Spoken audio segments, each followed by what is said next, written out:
High সবাইকে। তো আমি আজকে এত ভোরবেলা কোথায় যাচ্ছি ভাবছো তো? কলকাতা যাচ্ছি। এটা কিন্তু ভোর 5:45। এটা কিন্তু সন্ধ্যা বা রাত না। তো আমরা দুজন মিলে একা একা বেরিয়ে পড়েছি কলকাতার উদ্দেশ্যে।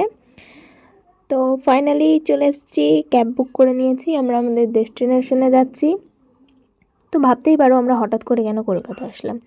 তো আমাদের কোনো প্ল্যান ছিল না, এই মাত্র 2 দিনে প্ল্যান হয়েছে আমরা কলকাতা থেকে একটা ট্রিপে যাব। তো কলকাতা থেকে দিদির বাড়িতে স্টে করেছিলাম, তারপরে আমরা গেলাম একটা ট্রিপে। কিন্তু কোন ট্রিপে দেখতে হলে পার্ট 2টা দেখতে হবে। এই পার্টে গোটাটা দেওয়া সম্ভব না, ব্লগটা অনেক বড় হয়ে যাবে। তো আমরা একটু সন্ধ্যাবেলা ঘুরতে বেরিয়েছিলাম,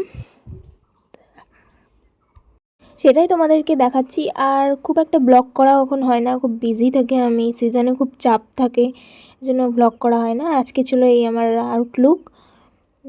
তারপরে ফার্স্টে আমরা একটা চলে গেলাম পার্কে। তো কিছুক্ষণ ঘোরাঘুরির পর কি মনে হলো, কেএফসিতে গেলাম। কেএফসিতে গিয়ে খাওয়া দাওয়া করলাম, টাইম স্পেন্ড করলাম, তারপরে তো বাড়ি চলে আসলাম। আজকের